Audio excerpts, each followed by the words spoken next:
Todos cuiden sus micrófonos y al final.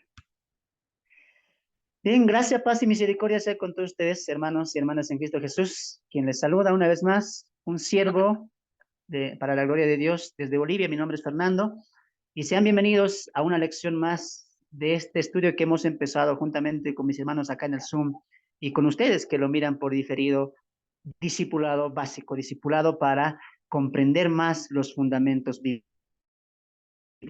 Hoy, en una nueva etapa de la lección número 2, cómo conocer y estudiar tu Biblia, ¿no? Habíamos entendido en el conocimiento de la Biblia 5 formas muy especiales y hablando del estudio veíamos 2 reglas muy importantes, tanto la hermenéutica como la exégesis, que ya en el video pasado, si tú gustas puedes ir a verlo, detallamos con amplitud lo básico, lo esencial de estas 2 reglas conocidas por el mundo cristiano como hermenéutica y exégesis, ¿no?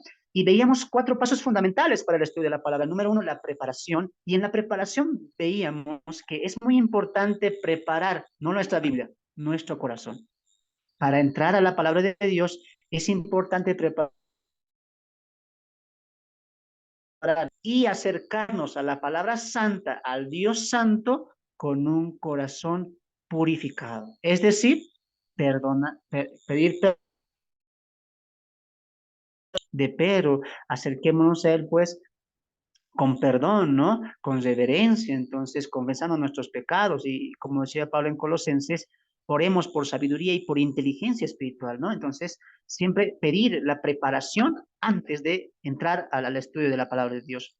El paso número 2 era la observación, y dentro de la observación veíamos 3 cosas importantes: el género literario, el destinatario y el propósito central. Ojo que en esta parte del estudio de la palabra recomendamos que el discípulo, el hermano, la hermana que quiere interpretar y estudiar la Biblia, tenga a la mano un cuaderno al lado, lápiz de colores y esté atenta porque va a haber cosas que tiene que subrayar y escribir. En este caso, en la observación, tiene que anotar, antes de estudiar, tiene que anotar hace 3 cosas: el género literario del libro o el pasaje que va a estudiar, el destinatario, lo mismo del libro o del pasaje que va a estudiar, y número 3, el propósito central del libro o del pasaje que el hermano o la hermana, usted quiere interpretar, quiere estudiar, quiere escudriñar. ¿No es cierto? Entonces, recomendamos que tenga un cuaderno ahí a la mano para poder anotar muchas observaciones que va a haber en dicho texto o en dicho libro, ¿no?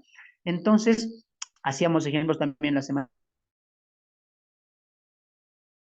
a ustedes poder ver los estudios anteriores, que llegamos hasta el paso número 2, que es observación. Y nos ayudó mucho, porque ese es un paso fundamental para lo que hoy vamos a ver, la interpretación. Así que a mis hermanos pido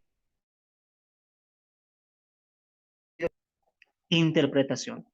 Debido a que muchas malas interpretaciones de algunos pasajes de la Biblia han llevado a mucho error y mala práctica en la vida del creyente, es importante saber interpretar un texto, un capítulo y hasta un libro entero, no solo para tener una buena comprensión bíblica, sino también porque con una buena interpretación el creyente podrá degustar y saborear más y más las riquezas de las escrituras. Recordemos que la palabra es el alimento del cristiano y degustarlo, saborearlo, hacen que el estudio bíblico produzca crecimiento y madurez en el ámbito espiritual, trayendo así en la vida del creyente gozo, paz y, lo más importante, aún más el hambre de la palabra de Dios. Eso es cierto, ¿no? Muchos pueden decir, mira, es que ellos interpretan de esta manera, él tiene esta interpretación. Bueno, al final, bueno, cada quien interpreta a su manera. Si tú llegas a esa conclusión, tú tienes que entender una cosa, que no estás entendiendo algo principal de las escrituras, que hay solamente una interpretación. Ahora, tú puedes decir, ¿cuántas interpretaciones hay? Bueno, hay interpretación de los testigos, de los sabadistas, hay de los adventistas, de los carismáticos, etcétera. Hay tantas denominaciones y cada una tiene su distinta interpretación de un pasaje o de un texto, ¿sí o no? Pero en el ámbito teológico, en el ámbito de la interpretación bíblica, no hay varias interpretaciones, solamente hay 2 interpretaciones. ¿Cuáles son? La interpretación correcta y la interpretación equivocada, ¿ya? No es que yo digo, bueno, tantas sectas o tantas iglesias y cada una tiene su interpretación. No, solamente hay 2. Y tú entiendes, solamente hay 2: la interpretación correcta y la interpretación equivocada, errónea. Ahora, yo como estudioso, como creyente, como hermano y hermana que quiere madurar, no puedo decir, ah, bueno, entonces cada uno que interpreta a su manera, yo me voy a acomodar a esto. No, porque el creyente maduro, el discípulo, está siguiendo las pisadas del maestro y Cristo dijo, yo soy la verdad. Ah, cuidado que estés siguiendo una mentira. Tú tienes que seguir al maestro como discípulo. Y el maestro que dijo, soy la verdad. Por lo tanto, en la vida del discípulo, del siervo, de los hermanos y hermanas en Cristo, ¿cuál es su trabajo? Ah, buscar la verdad, indagar la verdad, crecer en la verdad. ¿No? No acomodarse, ah, bueno, así dice, así, debe ser así. No, el error que hoy en día de las iglesias, de los hermanos, ¿cuál es? Que lo que dice el pastor, bueno, yo creo que es así. Y no crecen en el entendimiento de eso. Por ejemplo, hay iglesias que predican del arrebatamiento de la iglesia, claro, lo creemos nosotros también, pero dentro de la iglesia hay hermanos que dicen, sí, debe ser así, como dice el pastor, o debe ser así, como dice el líder, y el creyente cree en eso. Sí, creo, pero no lo averiguas, no estudias, no lo escudriñas. ¿Sabes por qué? Porque a la final dices que lo haga otro. ¿No? Y solamente que me den a mí. No, recuerda una cosa, todos estamos llamados a aprender y a madurar. Por lo tanto, una obligación del creyente, del discípulo, es ¿qué cosa? Escudriñar, como los hermanos en Berea, ¿no? Todos los días para ver si estas cosas son así, ¿no? Entonces, eh, cuando un cristiano es negligente, es perezoso y dice, bueno, si él lo dice así, si él lo interpreta así, yo lo creo. Entonces, nunca va a crecer. Es más, hay que preguntar si de verdad cree en eso, ¿no? Si de verdad cree en eso, ¿no? Entonces, mucha inmadurez, mucha pereza, mucho enfriamiento también de un cristiano trae el no querer anhelar conocer más de Dios, ¿no? Al contrario, cuando un cristiano, una cristiana, un siervo, un discípulo dice, ah, muy bien, hay un arrebatamiento o la salvación es por gracia. ¿Y cómo Cristo nos salvó? Y yo voy a empezar a indagar estas cosas. ¿Dónde? En la Biblia. Y cuando yo voy rescatando las doctrinas de la Biblia, ¿qué va pasando en mí? Voy creciendo, voy alimentando a mi hombre espiritual, ¿no? Me voy alimentando eso y al final, como fruto, ¿qué va a ser? Crezco, ¿no? ¿Y qué me da? Más hambre y sed de la palabra, ¿no? Entonces, todo parte de uno mismo. En este caso, todos somos discípulos. En este caso, todos somos siervos. La pregunta es aquí, qué tipo de discípulo eres tú? ¿Eres del que se esfuerza, del que tiene hambre de la palabra? ¿O eres el que dice, ah, bueno, así debe ser? Yo me paso 20 años creyendo esto, pero no lo encontré o no me dio motivo para estudiarlo. No, tenemos que ser un creyente que dice, esto es así, ¿por qué es así? ¿De qué es así? Ah, yo me voy a hacer preguntas, ¿y dónde voy a ir? A la Biblia. Y eso me va a ayudar a qué? A mi crecimiento. ¿No? Entonces, todo parte del discípulo para que el discípulo pueda crecer y Dios quiere un crecimiento espiritual, ¿no? Pero al interpretar mal, hacemos lo contrario. Causando una ligereza y pobreza espiritual, que solo es daño para el creyente, y eso es cierto. El creyente hoy, yo pienso, hermanos, que hoy mayormente, con más ganas, el creyente cristiano tiene que hacerse preguntas. ¿Por qué? Porque hay muchas falsas doctrinas, porque hay muchos falsos maestros, ¿sí o no? El creyente tiene que volverse más temeroso de la palabra y hacerse preguntas, ¿no? ¿Por qué? Porque hay tan mala interpretación y esa mala interpretación solamente está dañando al cuerpo de Cristo, ¿no? Y a este ministerio, como al ministerio de misiones, han llegado muchos diciendo, mira, yo pensé todos estos años de eso, ¿no? Y ahora es así. Y uno dice, ¿no? Que perdí mi tiempo. Y es porque personas malas nos han enseñado una interpretación incorrecta. Por ejemplo, el diezmo, ¿no? Por ejemplo, la llenura del Espíritu Santo, ¿no? Cuando estamos ahí soplando, estamos ahí haciéndose. O alguien, como me dijo una vez, hermano, yo creo que no soy salvo. Porque en mi iglesia un requisito para ser salvo, ¿cuál es? Hablar en lenguas. ¿No? Entonces, interpretamos mal y enseñamos mal, ¿y qué estamos causando? Pobreza espiritual.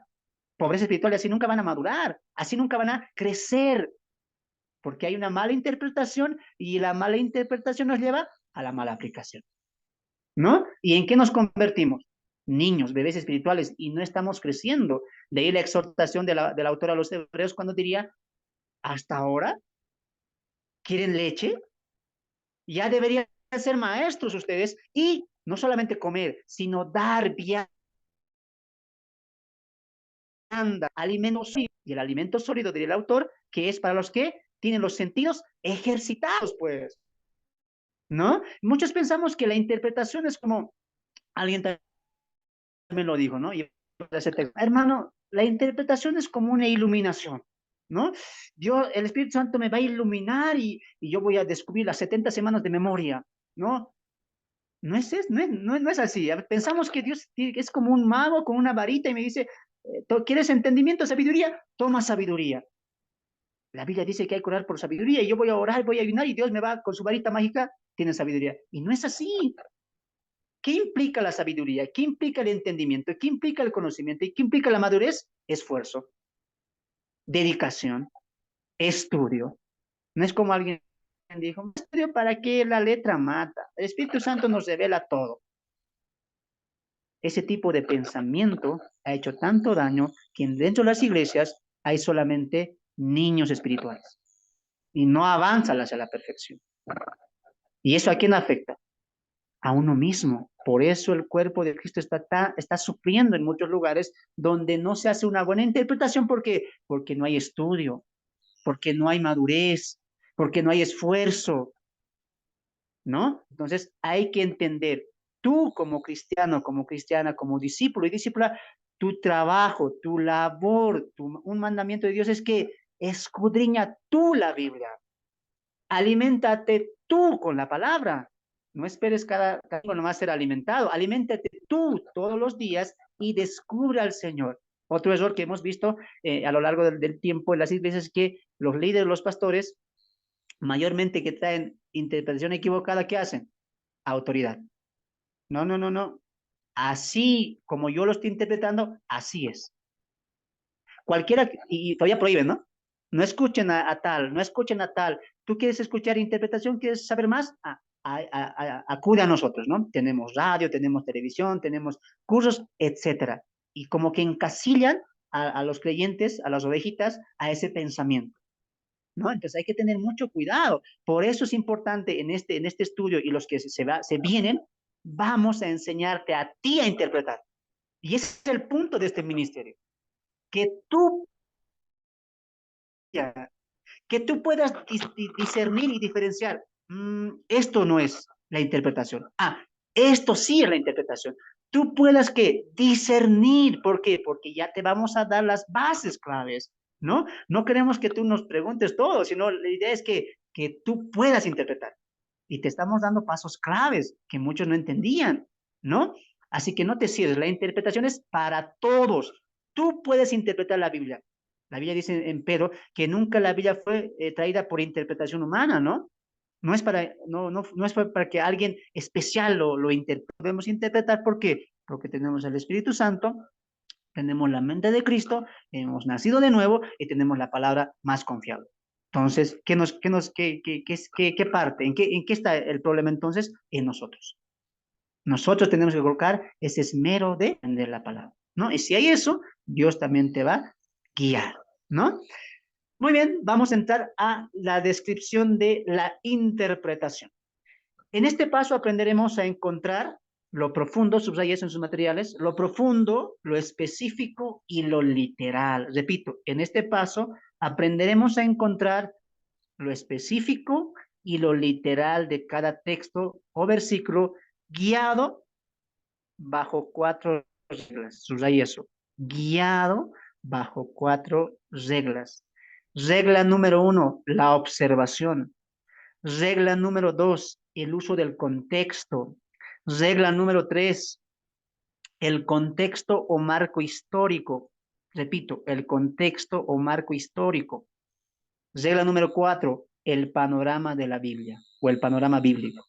Repito una vez más. Regla número 1, la observación. Regla número 2, el uso del contexto. Regla número 3, el contexto o marco histórico. Regla número 4, el panorama bíblico. El panorama bíblico, ¿ya? Muy bien. Estas 4 reglas básicas, pero fundamentales, nos van a ayudar a poder interpretar un texto adecuadamente. Muy bien, en la observación, eso ya lo hemos visto, ¿no? En la observación, observamos el texto o el pasaje extrayendo 3 cosas: su género, sus destinatarios y su propósito central. Eso lo hemos visto ya en el paso de observación. Por eso les dije, practiquen, hagan ejemplos, porque este paso es clave para la interpretación. Y es el paso 1 o la regla 1. Regla 2, el uso del contexto. El uso del contexto. En el contexto el contexto, perdón, nos ayuda a comprender correctamente el propósito y la interpretación de los pasajes. El uso del contexto es fundamental en cualquier texto que no se pueda comprender.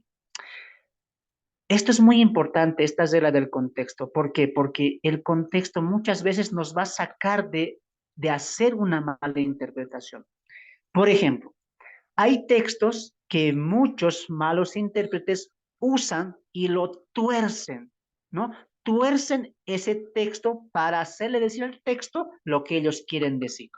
Por ejemplo, cuando usan Malaquías 3, cuando dice, me habéis robado no habiendo trayendo los diezmos al alfolí, por eso yo los castigaré. Muy bien, alguien que saca ese texto y le dice a la iglesia, este texto estamos robando. ¿Y cuántos de aquí estamos así? Ganamos mucho dinero y a veces no le damos al Señor. Cuando en el Antiguo Testamento daban el diezmo. Y aquí a veces somos tan tacaños, hermanos, que no damos ni la cuarta parte del diezmo. ¿Y qué dice Dios ahí? Te maldeciré, te castigaré. ¿Y quiénes de aquí quieren castigo? No, nadie, hermano. ¿Qué quieren? Bendición. Ah, entonces, tienen que tener el diezmo. ¿A dónde? Al alfolí. ¿Y dónde es el alfolí? Ah, ahí, ¿no? Para el pastor.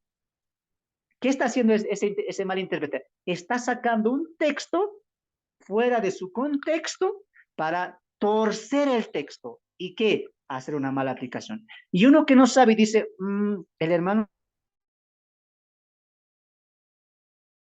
ha dicho que las personas o cristianos que no tienen este conocimiento, le creen.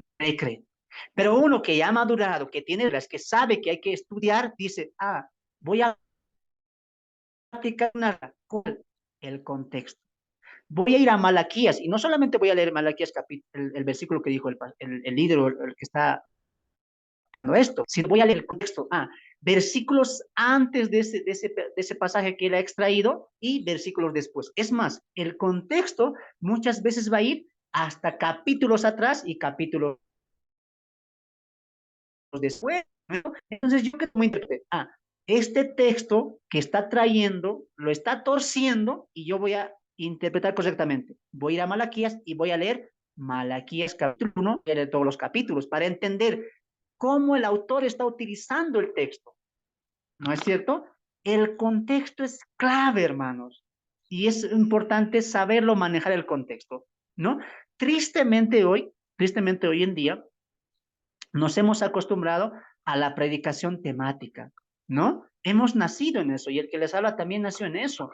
Nuestro pastor, nuestros líderes traían un texto, un tema y te llevaba a Juan, a Pedro, a Colosenses, a Filipenses y así se armaba un tema. ¿Eso cómo se llama? Expositivo, predicación temática, ¿no? Pero eso es lo hermoso de nosotros, tal vez, y por la gracia de Dios, que estamos viendo y estudiando una predicación expositiva, ¿no? En la predicación expositiva, nosotros ya no vamos a un pasaje, a otro pasaje, sino que leemos, estudiamos todo el libro, ¿no? Y muchas veces no se hace eso en las iglesias. No hay un estudio, por ejemplo, que diga, hermanos, hoy vamos a estudiar profundamente el libro de Habacuc, por ejemplo, o el libro de Joel, profundamente. No hay eso, solamente hay temático. Sacamos un pedazo de Joel, de Habacuc, para acentuar un tema. Y eso no está mal, ojo, no estamos diciendo que esté mal, pero lo más importante es hacerle ver a los congregantes, a los hermanos, viendo eso a una madurez, que le expongamos el libro entero, el mensaje central del libro, cómo ese texto está, ¿no? Y muchos creyentes hoy no tienen ese conocimiento. ¿No es cierto? ¿Por qué? Porque no saben el uso del contexto, ¿no? El contexto nos ayuda a entender todo eso. ¿Cómo está utilizando el texto el autor? ¿Qué quiere decir con ese texto? Ah, el contexto me ayuda, ¿no? A entender eso. Recuerde que la palabra texto, ¿qué significa? Tejido, pues. Tejido. Te voy a poner un ejemplo ahí en el contexto. Por ejemplo, yo voy a Colosenses, un ejemplo, ¿no? A Colosenses capítulo 1, verso 17, y estoy leyendo normal y digo, este texto no lo entiendo. O alguien me dijo de este texto así, pero como que no lo entiendo así. ¿Qué uso yo? El contexto. Voy a leer atrás y voy a ver después también de ese texto que estoy estudiando. Entiende una cosa, el contexto o el texto que es un tejido, ¿no? Entonces, este, cada texto, cada versículo está yendo a un todo, está yendo a un mensaje. No puedo extraer un mensaje sin entender el todo o sin entender el tema central del libro. No sé si me estoy dejando entender. Eso es entender el contexto, saber el central, el porqué de la escritura, a quién está escribiendo y cómo este texto de este libro está aportando al tema central de todo el libro. ¿No es cierto? Entonces, eso es el uso del contexto y es clave primordial para entender incluso pasajes eh, muy difíciles, ¿no? Entonces, el contexto nos ayuda a comprender correctamente el propósito y la interpretación de los pasajes. El uso del contexto es fundamental en cualquier texto que no se pueda comprender. Alguien lo dijo de esta manera, ¿no? Y creo que lo conocen todos. Un texto sin su contexto es un pretexto, ¿no? Entonces, aunque muchos lo dicen, no usan muchos el contexto, ¿no? Y eso es lo triste. Aconsejamos al lector que no solo vaya unos versículos antes, sino capítulos antes también y capítulos después. Regla número 3, el marco histórico. En algunos casos será necesario recurrir a la época y a las circunstancias en las que se escribió ese libro, y eso es cierto, ¿no? Va a haber momentos o textos o capítulos que como que no vamos a poder entender, porque recuerda que la Biblia fue escrita en un tiempo muy antiguo, en una cultura muy antigua, ¿no es cierto? Por ejemplo, cuando yo abro mi Biblia en Mateo, y dice ahí que ellos, Jesús tiene un encuentro con ellos y dice, ¿por qué tus discípulos no se lavan la mano antes de comer? ¿No? Y este es un pecado. Y hay como que un encuentro ahí con Jesús, los discípulos y los fariseos, y uno se pregunta, ¿pero qué de malo? Está bien, hay que lavarse la mano, pero no es para que se enojen, no es para que le llamen pecadores. Ah, ¿qué tengo que entender yo ahí? Es que no estoy entendiendo cómo ellos entendían eso. ¿Qué tan importante era para ellos también eso? Entonces, muchas veces tengo que entender, y esto es muy importante en el marco histórico, cuando yo voy a un libro, saco mi mente, es decir, no con mi mente de este año, en el 2023, con mi nacionalidad, con toda la Biblia, y yo voy a ir en el marco histórico como ellos están pensando. ¿No? Me voy a meter a la mente de un judío, en este caso de los ángeles de esa época, cómo ellos vivían, cómo ellos entendían a Cristo, cómo ellos entendían la Biblia, cómo el marco histórico es importante eso. Yo voy a ir a la Biblia, pero saco mi conocimiento, ¿no? Saco mi trasfondo, saco lo que yo sé y digo, voy a entender a los primeros lectores, voy a entender a los primeros que llegó esta carta, ¿no? Y empiezo a pensar como ellos, a ver las cosas que ellos veían de distinta manera y voy entendiendo así. Ah, entonces por esto era esto, ¿no? Porque ellos pensaban así, vivían así o no tenían este conocimiento. Entonces, en el estudio es muy importante la época y las circunstancias en la que se escribió ese libro. Por ejemplo, Apocalipsis. Apocalipsis. Uno va a Apocalipsis y ¿qué quiere saber? La marca de la bestia, quiénes son las siete cabezas, quiénes son los 10 cuernos. Y uno, ¿qué tiene en la mente? Como tenemos ya la Biblia completa, como ya tenemos teólogos, como ya tenemos libros, uno, ¿qué piensa? Ah, la Biblia, el Apocalipsis fue para descifrarlo. Es un libro sellado que dice ahí que tiene entendimiento, entienda. Ah, entonces yo lo voy a interpretar, la marca es esto, el anticristo es tal, ¿no es cierto? Pero has cometido un error, porque has ido a la Biblia, al Apocalipsis con tu marco histórico, con tu referencia, ¿no? Yo voy a ir al Apocalipsis en tener una cosa. ¿En qué circunstancias se escribió el Apocalipsis? ¿Será que Juan Amado lo escribió para que nos rompamos la cabeza y digamos, ¿quién es el anticristo? ¿Quién es la marca de la bestia? ¿Quiénes son las siete cabezas? No, el Apocalipsis se escribió en una época o en una circunstancia muy difícil de persecución para los cristianos. En especial si tú entiendes el marco histórico de Apocalipsis, tú vas a entender lo siguiente, que el Apocalipsis, ¿sabes por qué se dio?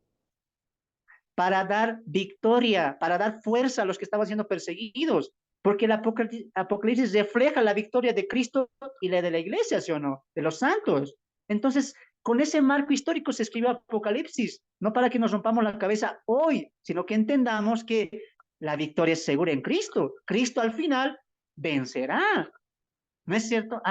Entonces cuando yo no entiendo el marco histórico, puedo añadir cosas o sacar cosas que nada tienen que ver. ¿No es cierto? Es muy importante eso. Al momento de la, del estudio de la Biblia, yo saco mi marco histórico, saco mis referencias y me meto a la época, a las circunstancias en la cual el libro se escribió y empiezo a entender la mente, no solamente del autor, sino también de sus primeros lectores. Regla número 4, el panorama de la Biblia. Mayormente se utiliza este paso en textos escatológicos, como también en textos que no son tan claros. Algunos teólogos lo llaman textos oscuros, porque son un poco difíciles de comprender y que de alguna manera nos confunden. Es por eso comprender el panorama bíblico. Cuando hablamos del panorama bíblico, nos referimos a dos cosas importantes. Número uno, el plan de Dios reflejado en las Escrituras. ¿Cuál es ese? Es el establecimiento del reino. Este punto es muy importante distinguir en los tiempos, es decir, que pertenece al pasado, al presente y al futuro. Ahora, una regla también dentro de la interpretación es esta, la cuarta, el panorama. Yo voy a ir a la Biblia entendiendo el tema central. Libro literario, o como ahora lo vemos, novelas, ¿no? En la novela, hermanos, o en el libro hay un tema central, ¿sí o no? Y todos los personajes o todo lo que se relata gira en ese entorno de ese tema central. Quiere enseñar algo, quiere reflejar algo. Así también una novela. O sea, el tema central no es la salvación del ser humano. No es tanto que el hombre sea salvo. No es el tema central. ¿Cuál es el tema central en el cual gira toda la Biblia? De Génesis a Apocalipsis. El establecimiento del reino. Recuerde que la Biblia es teología, es teológica, va a hablar siempre de Dios, va a apuntar siempre a Dios. Cuando vemos a la Biblia, es que Dios tanto nos ama, mira, ha hecho un plan de salvación solo por nosotros. ¿Qué estamos diciendo? Que Dios nos ama tanto, que no pudo estar sin nosotros, que dijo, mi hijo iba a morir por ustedes. Hay que entender una cosa primero antes de eso. La Biblia es teológica. Dios no necesita del hombre. Dios siempre existió. Él es eterno. Antes que nosotros fuéramos creados, Él ya existía. ¿No es cierto? Y no es que Dios nos creó porque se sentía solo, nos ama tanto. No. La salvación del hombre es un plan de Dios que ya estaba estipulado dentro del tema central que es el establecimiento del reino. Dios nos está marcando de Génesis a Apocalipsis cómo su Hijo, Cristo, va a gobernar toda esta tierra, porque dice el texto del Nuevo Testamento, porque por Él, de Él y para Él, ¿qué cosa? Son todas las cosas. Así que si tú pensabas que no nos ama mucho, y hay un error, por ejemplo, mira, cuando pensamos que Dios nos ama tanto, que hizo todo esto por nosotros, ¿qué hacemos de Dios? Humanista, que nos ama tanto. Y hay predicaciones como la siguiente, si tú me estás escuchando, Dios te ama. No importa cómo estés ahora, Dios te ama y estamos haciendo de Dios a alguien que dependiente de nosotros, ¿no? Y muchas veces se predica eso en el púlpito, ¿sí o no? Cuando tú pecas, hermano, Dios está llorando, Dios se siente triste. No, antes hay que entender una cosa, en madurez, Dios es eterno, es soberano, no necesitaba de mí, ¿no? Al contrario, es el hombre necesita de Dios. Mucho ojo, a veces confundimos las cosas, ¿te das de cuenta? Entonces, en el panorama bíblico, ¿qué entiendo yo? Dios está girando los 66 libros en torno a un tema. ¿Cuál? El establecimiento del reino, que ya hoy por la teología que tenemos lo conocemos como milenio o como los 1000 años de Apocalipsis, capítulo 20, ¿ya? Empieza a sembrarse en Génesis parte de esta historia y culmina en Apocalipsis. Ya, Cristo se sentó, reinó o reinará por 1000 años. Ah, entiende eso muy bien, ¿ya? Número dos, la sincronización y la armonía de la Biblia. Recuerde que estamos en la regla número 4, panorama bíblico. La sincronización y la armonía de la Biblia. Todo texto está respaldado por otro texto, es decir, que la Biblia no tiene contradicciones. En este punto diríamos que la Biblia, que la escritura interpreta la escritura. Y esto es clave, hermanos, clave para entender, ¿ya? Ahora, yo como intérprete, quiero estudiar la Biblia, quiero interpretar. Una regla clave, ¿cuál es? La Biblia se va a interpretar sola. ¿Y yo qué tengo que hacer? Solamente aplicar las reglas correctas, leer el contexto, situarlo dentro del panorama bíblico. Si utilizo las reglas correctas de la hermenéutica y la exégesis, ¿qué voy a hacer yo? Ah, solamente voy a descubrir lo que la Biblia ya dice y no le voy a forzar, no le voy a torcer al texto, ¿no?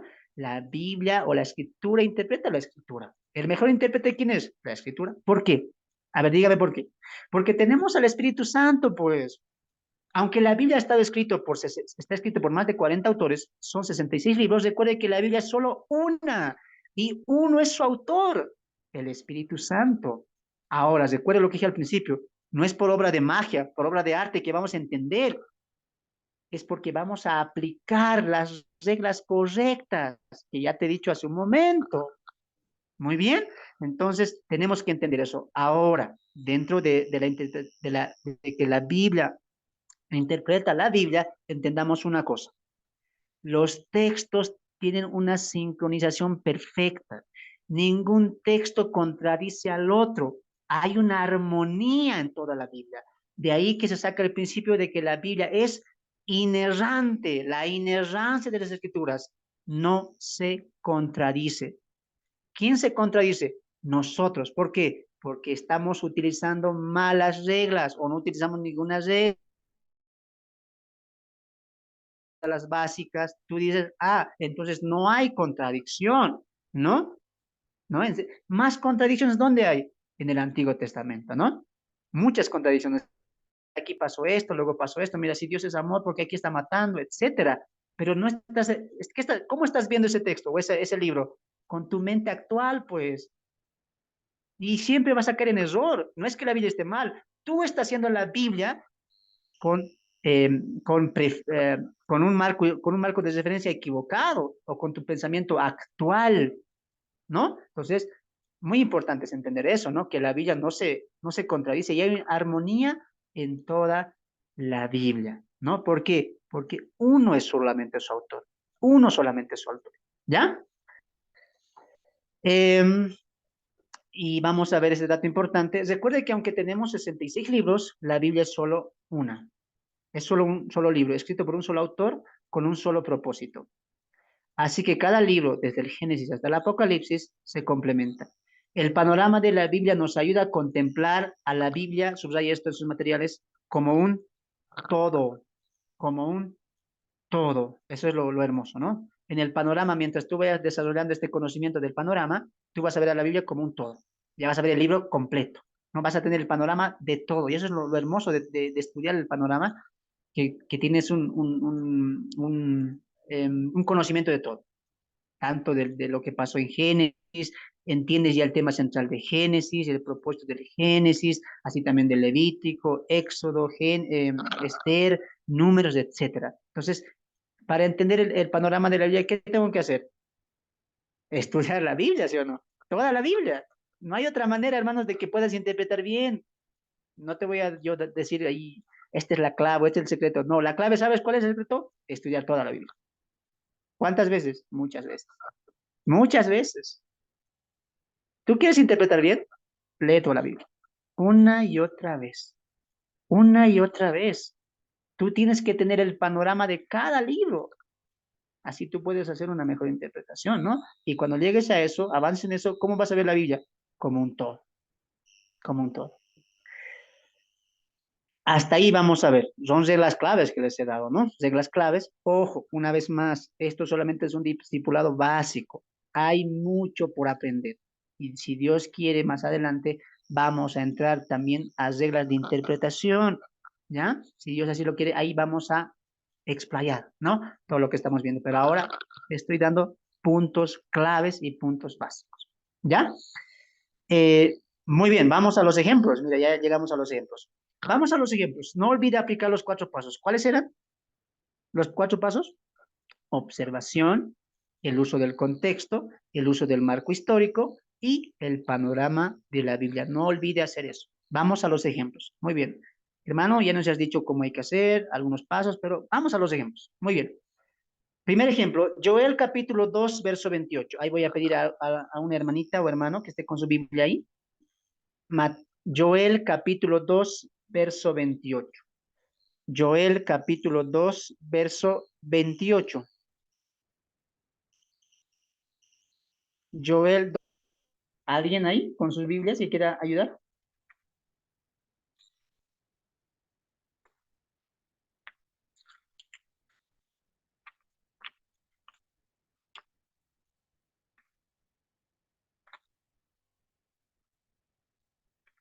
Muy bien. Amén, Joel hermano capítulo, Fernando. amén, amén, amén, hermano, dale. Joel capítulo 2, versículo 28 dice la escritura, y sucederá que después de esto derramaré mi espíritu sobre toda carne, y sus hijos y sus hijas profetizarán, sus ancianos soñarán sueños, sus jóvenes verán visiones. Amén. Amén. Voy a, voy a hacer primero la mala interpretación. ¿Ya? ¿Cómo malinterpreté este texto? ¿Cómo se ha malinterpretado este texto a lo largo del tiempo? Cuando alguien te cita el capítulo 2, verso 28, ¿para qué es? Para decirte que podemos seguir teniendo revelación. Cuando ya en este curso al principio dije que no hay más revelación, no hay más que, no hay más revelación, no hay más inspiración. ¿Qué hay entonces? Iluminación. Pero cuando alguien te dice, mira, pone experiencias ahí, dice, mira, yo recibí esta visión, yo recibí este sueño y Dios me habló, ¿no? Dios me reveló. Por ejemplo,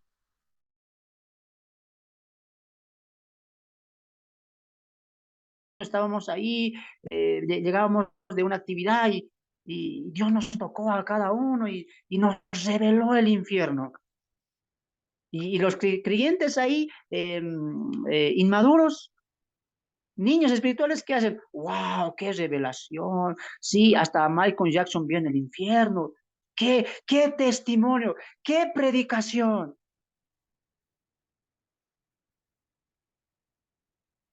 Uno se sorprende. Y cuando alguien dice, ¿sabes por qué vi esta visión o por qué hay esta revelación o este sueño? Porque Joel capítulo 2 28 dice, y después de esto derramaré mi espíritu sobre toda carne y profetizarán. Y un falso profeta se levanta y dice, este año tal candidato será presidente. Este año tal candidato será tal. ¿Por qué? Porque dicen, Joel 2:28 dice que profetizaremos, ¿no? Ah, o sea que todavía hay profetas, se está profetizando. ¿Qué más dicen ahí? Vuestros hijos y vuestras hijas y ancianos soñarán sueños. ¿Y cuántas videos hay en Facebook, en YouTube de niños ahí, hablando en lenguas y diciendo que Dios me ha revelado, Dios me ha mostrado el fin del mundo? ¿Sí o no? Y se agarran de este texto, sí, los niños soñarán. Entiende una cosa, entiende una cosa. Número uno, hoy en día, ahora, después que el canon se ha cerrado, no hay más revelación. Dios ya no está revelando nada. Dios ya no está inspirando a través de sueños, a través de visiones. No, ¿por qué? Porque tenemos la palabra profética más segura. Todo lo que Dios quería revelar, todo lo que Dios quería inspirar, ya lo hizo. En los 66 libros y Apocalipsis fue su última revelación. ¿No es cierto?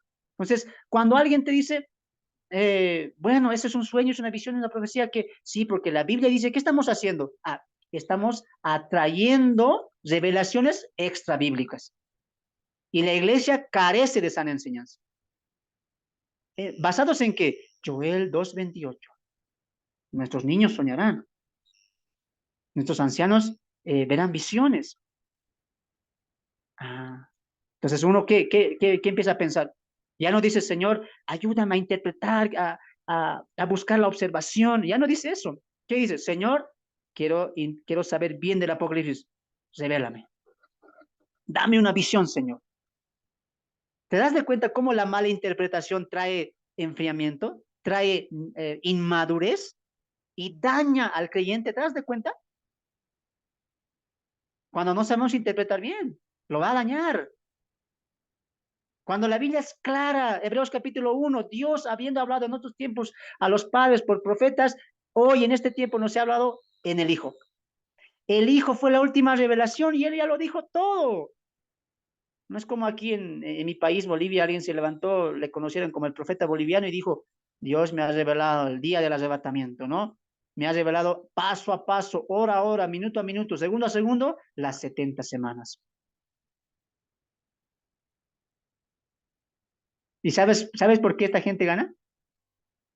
Saca su libro, la revelación de los últimos tiempos. Ah, o sea que, mira, un momento, a ver.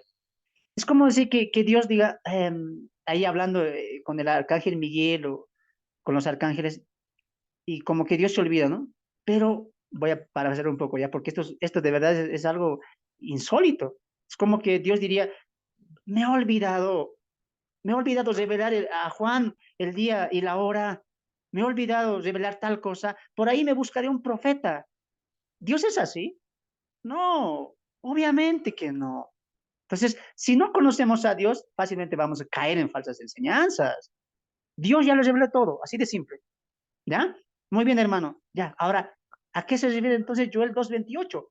Muy bien. Utilizamos primeramente, ahí tu cuadernito ahí a la mano, tu cuadernito, los que están con material ahí.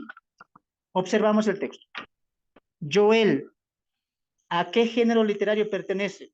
Libro profético, ¿no? Más conocido en el grupo de profetas menores. ¿A quién fue dedicado o quién fue dado el libro de Joel?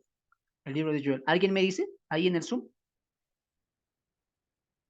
¿Quiénes fueron los destinatarios de Joel?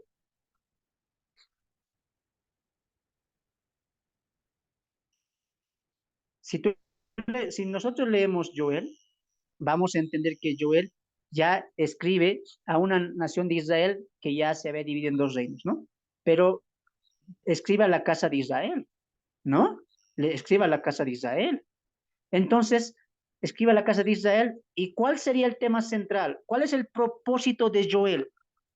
Si tú no has leído Joel, bueno, ahora te lo voy a resumir. Si tú has leído Joel algo, me vas a entender. ¿Ya? Primero observo el texto. Regla número 1, observo. Joel, profeta menor. Destinatario, Israel, el reino dividido. Propósito, ¿cómo yo sé el propósito? Ya te lo dije leyendo.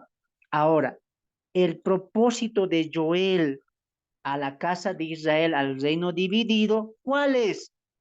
Proclamar arrepentimiento, diciéndoles que, o anunciándoles que el día del Señor se acerca. El tema central de Joel, ¿cuál es? El día del Señor. El día del Señor, ¿no? En Joel capítulo, en el capítulo 1, te lo voy a resumir todo, Joel, te lo voy a resumir ahora, así que estate atento. En Joel, el día del Señor se refleja en tres maneras. Número 1, ¿sabes por qué? En el tiempo actual estaban sufriendo una plaga de langostas.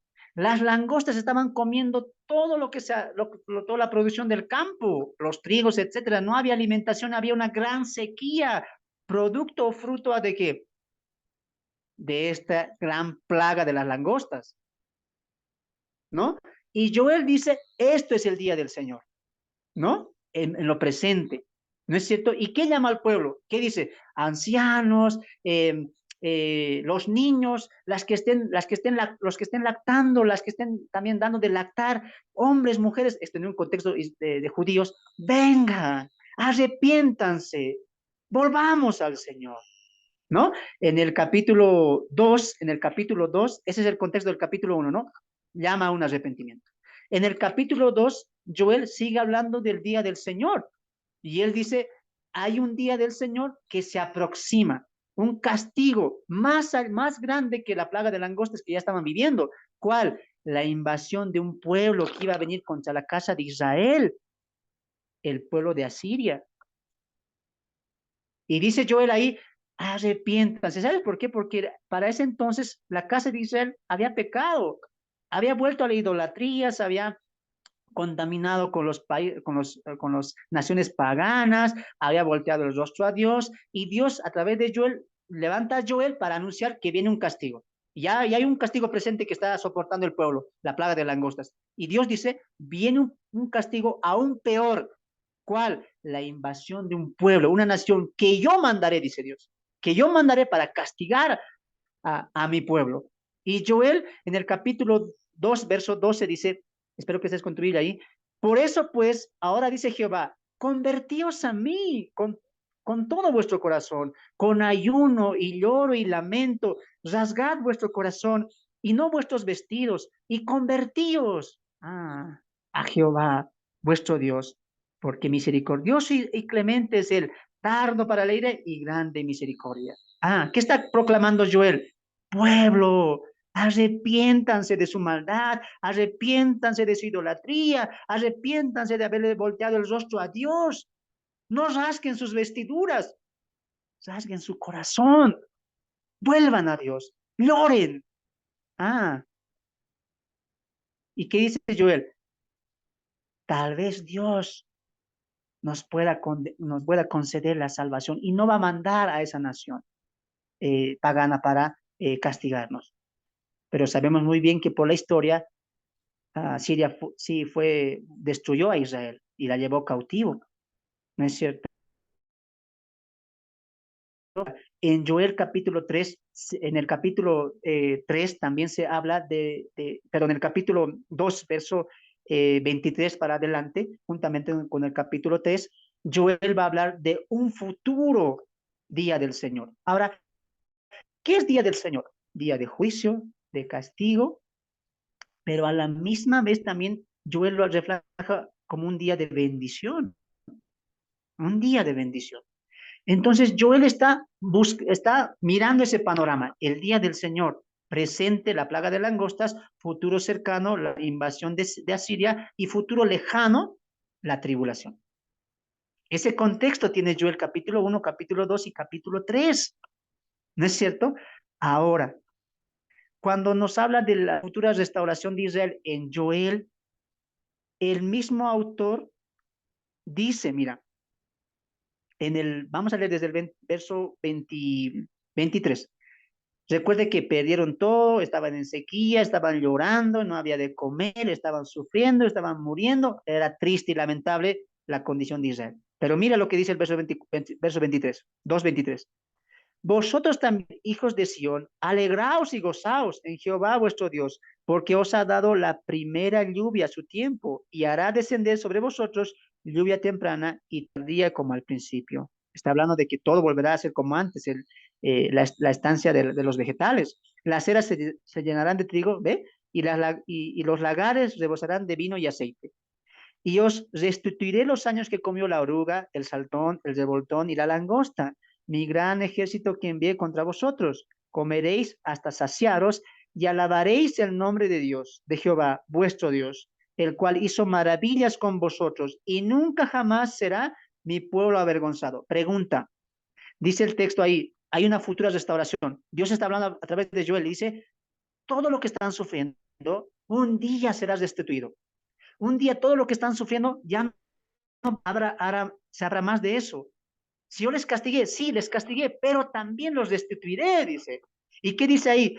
Y haré maravillas con vosotros, y nunca jamás mi pueblo será avergonzado. Ahora, yo analizo y digo, pero el pueblo de Israel hasta hoy está sufriendo. Entonces, desde ahí yo estoy entendiendo, Joel está hablando en un futuro, en una restauración futura. ¿Y eso cómo lo sé? Leyendo todos los profetas menores, ¿no? Que hablan de una futura restauración de Israel. Con ese entendimiento sigo avanzando. Y conoceréis que en medio de Israel estoy yo, y que yo, Jehová, vuestro Dios, y no hay otro. Y mi pueblo, otra vez subraya eso, nunca jamás será a dos veces. Hay una futura promesa de restauración y de que ese pueblo, así como sufrió por la langosta, sufrió por el pueblo asirio, nunca más volverá a sufrir así. Pero es futuro. Y ahí va a decir el verso 28. Y después de esto, derramaré mi espíritu. Después de la futura restauración de Israel. Entonces yo entiendo una cosa aquí. Todo me está hablando de Israel. ¿En qué momento veo que está mencionando a la iglesia? ¿No? ¿No? En ningún momento dice iglesia o gentiles convirtió al Señor. No, porque Cristo no había venido. La iglesia todavía no está acá. ¿Para quién este derramamiento del Espíritu Santo? Para los judíos. ¿No? Para los judíos. Ahora dice, y después de esto derramaré mi espíritu sobre toda carne y profetizarán vuestros hijos y vuestras hijas después de estos días, después de la restauración de Israel.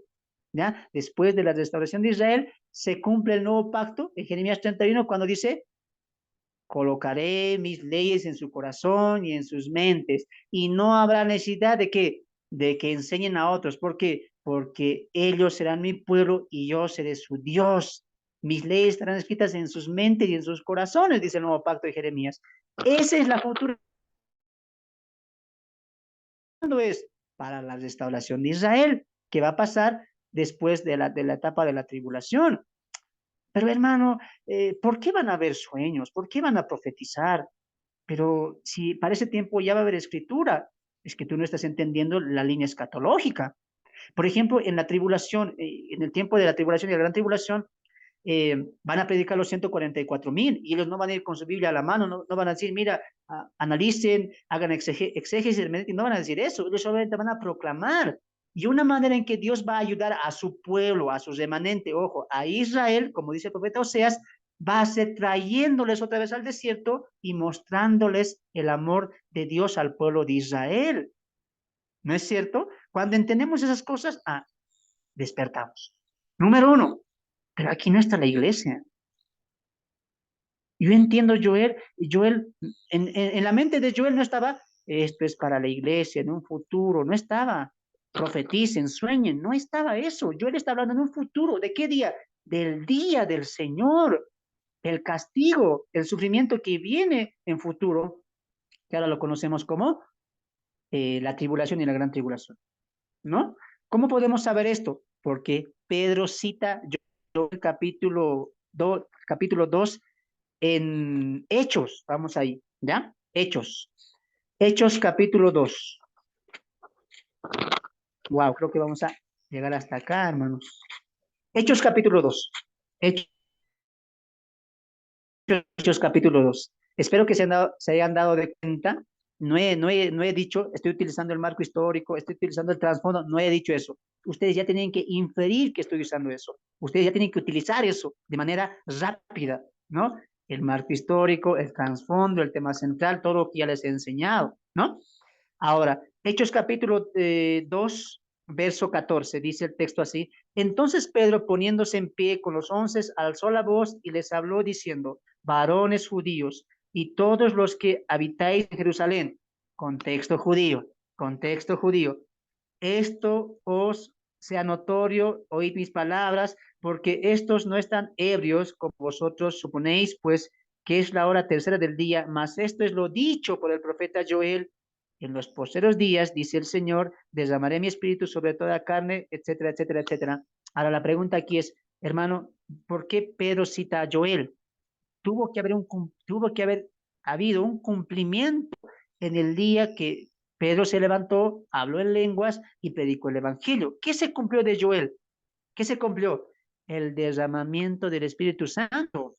Lo demás no se ha cumplido porque es para otro tiempo. Por ejemplo, mira, avanzamos un poco, dice 18. y de cierto sobre mis siervos y sobre mis siervas en aquellos días derramaré mi espíritu y profetizarán y daré prodigios arriba en el cielo y señales abajo en la tierra, sangre y fuego y vapor de humo. Pregunta, si alguien dice, es que tenemos que tener visiones, tenemos que tener sueños, ¿por qué? En Pentecostés el Espíritu Santo descendió y ahí nos dio esa capacidad, ¿no? Se está cumpliendo, Joel, pero un momento, si se está cumpliendo, Joel, ¿por qué el día de Pentecostés no vimos sangre y fuego y vapor de humo? ¿Por qué no vimos señales abajo de la tierra y prodigios ahí en la tierra? ¿Hubo eso? No hubo eso, pues. No hubo eso. Yo no puedo utilizar algo que me conviene y no entender el todo, ¿no? ¿Se cumplió todo la profecía de Joel? No, porque es para un tiempo futuro. ¿Pero qué se cumplió?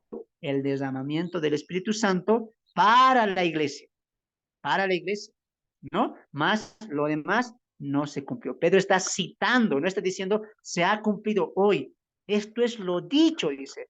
Entonces, cuando tú lees la profecía de Joel y lo encajas con lo que pasó en Pentecostés, te das de cuenta de una cosa, no se cumplió todo, no se cumplió todo. Solamente se cumplió que el desarrollo del Espíritu Santo. Y lo demás, número uno, no es para mí, es para Israel. Número dos, es en un tiempo futuro. Así que no apliquemos Joel 2:28 para esta época. No hay visión, no hay sueños, no hay más en el sentido de revelación. Tú no puedes salir al púlpito y decir, hermanos, yo no he podido traer un tema, pero quiero decirles una cosa.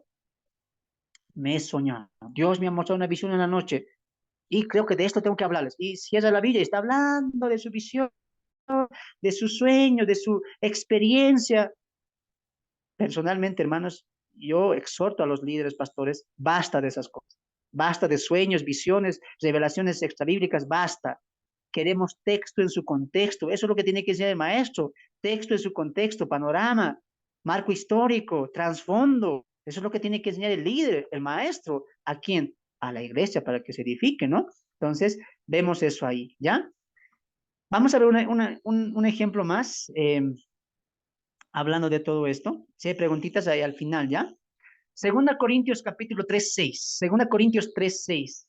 Segunda Corintios, vamos a nuestras Biblias ahí. Segunda Corintios 3:6. Segunda Corintios 3, verso 6. Segunda Corintios 3, verso 6. Lo voy a dar lectura yo, ¿ya? El cual asimismo nos hizo ministros competentes de un nuevo pacto, no de la letra, sino del espíritu, porque la letra mata, más el espíritu vivifica. Creo que este texto lo has escuchado. ¿Y cómo se utiliza? No, hermano, no hay que hacer exégesis. ¿Qué es eso de hermenéutica? No, no, hay que estudiar, no hay eso, porque la letra mata. Cuidado.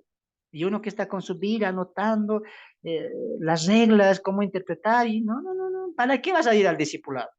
¿Para qué vas a buscar maneras de interpretar? Cuidado, la letra mata, pero el espíritu vivifica. ¿Y qué dicen ellos? Solamente hay que orar y Dios nos va a iluminar, ¿no? ¿Qué utiliza Corintios, 2 Corintios 3:6? La letra mata, ¿y a qué lo atribuyen? Al estudio de la palabra. No hay que estudiar. La letra mata, cuidado, pero el espíritu vivifica, lo hacen todo espiritual, ¿no? Ahora, voy a utilizar el contexto simplemente. Voy a utilizar el contexto acá, ¿no? Aquí se está hablando a la iglesia. Ahora, vamos al verso 3:1. Comenzando otra vez a recomendarnos a nosotros mismos, o tenemos necesidad como alguno de cartas de recomendación para vosotros, o de recomendación de vosotros. Nuestras cartas sois vosotros y escritas en nuestros corazones, conocidas y leídas por todos los hombres, siendo manifiesto que sois cartas de Cristo expedidas por nosotros, escrita no con tinta, sino con el Espíritu de Dios vivo, no en tablas de piedra, sino en tablas de la carne del corazón. Pablo está hablando a los corintianos ahí, miren, la palabra escrita, la palabra de Dios, ya no está en una tabla, ¿no? Los mandamientos de Dios. Ahora, ¿dónde está? En sus corazones. Y ustedes tienen eso, no grabado en una piedra, en sus corazones. Y cuando caminan en el mundo impío, ustedes son como una carta de Dios que alguien puede leer, dice. Mira, te voy a poner un ejemplo. Como cristianos, nosotros predicamos. No es necesario subirte a un púlpito, hermano. No es necesario subirte a un lugar para predicar el evangelio y abrir tu Biblia. En este contexto, ¿qué está diciendo Pablo? La gente tiene que saber que ustedes son cristianos no por su predicación en el púlpito, sino al ver sus vidas. Son expendidas como son un olor fragrante, dice, ¿no? Al verles a ustedes, la gente tiene que leer a Cristo y ver a Cristo también, porque a Cristo, ¿dónde está? En sus corazones. La ley de Cristo está ahí. 4. Y tal confianza tenemos mediante Cristo para con Dios. No que seamos competentes por nosotros mismos para pensar algo como de nosotros mismos, sino que nuestra competencia proviene de Dios. Pablo está ahí mostrando su humildad y dice, no es algo de nosotros, ¿no? Es algo que viene de Dios, el cual asimismo, Dios, o sea, Dios nos hizo a sí mismo ministros. ¿A qué hizo a Pablo y a los demás apóstoles? Ministros, encargados, ¿no? Competentes de un nuevo pacto, no de la letra, sino del espíritu, porque la letra mata, más el espíritu vivifica. ¿De qué está hablando Pablo? A ver, Corintios, voy a simplificar esto. Corintios, hermanos en Corinto, hemos pasado al nuevo pacto y lo que yo les estoy hablando es porque yo soy ministro encargado de promover el nuevo pacto, ya no el pacto antiguo. ¿Cuál pacto antiguo? El pacto de la letra, el pacto mosaico. ¿Cómo sabemos que está hablando del pacto mosaico? Si seguimos leyendo. Verso 7. Y si el ministerio de la muerte grabado con letras en piedra, está hablando de la ley mosaica, de los 10 mandamientos, ¿no? Fue con gloria tanto que los hijos de Israel, qué clarita, ¿no? Tanto que los hijos de Israel no pudieron fijar la vista en el rostro de Moisés a causa de la gloria de su rostro. ¿A qué nos está llevando eso? Al Sinaí. Cuando Moisés recibió las tablas de Dios en piedra y Dios hizo un pacto con Israel, ¿no? Entonces, ¿qué está diciendo Pablo aquí? No voy a alargar porque me gustaría que tú lo leas. ¿Qué está diciendo Pablo ahí? Está diferenciando. ¿Qué significa? La letra mata, pero el espíritu vivifica. ¿Qué significa eso? ¿El estudio mata? No. ¿Qué significa eso? El pacto antiguo, el pacto mosaico, el pacto de la letra, solamente te llevaba a decir, soy pecador. Mataba. De ahí que Pablo en Romanos 7, ¿qué dice? La ley, el pecado tomando ocasión de la ley, me mató. ¿No? Al ver la ley, al ver el pacto antiguo, la ley antigua, uno, ¿cómo se demuestra en condenación, sí o no? Y Pablo está diciendo eso. La letra mata, la letra nos muestra, el pacto mosaico nos muestra que somos pecadores, pero el pacto nuevo en Cristo Jesús, ¿qué nos muestra? Nos vivifica, ¿no? Nos muestra justificación. Eso significa el espíritu, la letra trata, más el espíritu vivifica, ¿no? Entonces vemos casos ahí que tenemos que ir entendiendo bien también, ¿no? Vamos a llegar hasta aquí el día de hoy y sé que hay muchos ejemplos que podríamos hacer también, ¿no? Pero me gustaría que tú hagas tus propios ejemplos, ¿no? Tal vez utilizando algún texto que tú no has comprendido bien del Antiguo Testamento, del Nuevo Testamento, y tú puedas añadir los pasos que ya te he dado. Por ejemplo, tú quieres estudiar Mateo capítulo 2 o capítulo 24, un texto y tú dices, muy bien, voy a empezar a utilizar la observación. Destinatario, grupo literario, ¿no es cierto? Y sumas esas reglas y empiezas a interpretar el texto, ¿no? Entonces, hasta aquí vamos a llegar el día de hoy. Espero que estos dos ejemplos te hayan servido mucho. Recuerda que vamos a tener un tiempo o un estudio futuro hablando ya de las reglas de interpretación más específicamente, pero entiende aquí lo siguiente. Para hacer una interpretación necesitamos mucho estudio, necesitamos mucho sacrificio y necesitamos conocer lo más importante, la Biblia. Hermano, hermana, en amor en Cristo te digo, si tú quieres estudiar y interpretar, tienes que conocer toda la Biblia y leerla toda la Biblia. No podemos hacer interpretaciones a la ligera. Entonces, ¿qué implica eso? Sacrificio, ¿no?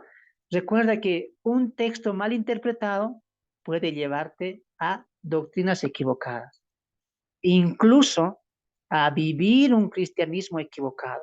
Y yo te pregunto a ti, lo que has abrazado en fe, ¿dónde estás tú? ¿Lo has escudriñado? ¿Es tal cual lo dice? ¿Te has tú corroborado como los bereanos? Cuando predicó Pablo y Silas, nosotros vamos a ir, Pablo, muy bien, te escuchamos, ahora vamos a nuestras casas y abrimos las escrituras para comprobar si eso es así. ¿Has hecho eso? ¿Has hecho eso? ¿Estás dándole tiempo al estudio? ¿Estás dándole tiempo a la palabra? ¿Estás dándole tiempo a interpretar, a estudiar bien tu Biblia? Hay muchas cosas que hay que aprender y hoy que sea un empiezo para todo eso. Muy bien, entonces vamos a llegar hasta acá, que Dios te bendiga, que Dios te guíe en tu estudio. Hemos querido tratar de ser un poco simples en todo esto y estamos para ayudarte, para servirte. Si tú tienes alguna duda, puedes contactar ahí con los números que tenemos o dejar un mensajito ahí en el video para poder ayudarte más. Muy bien, que Dios me los bendiga, que Dios me los ayude. Hasta acá hemos llegado con la interpretación. La siguiente semana estamos pasando a la aplicación. Que Dios te bendiga.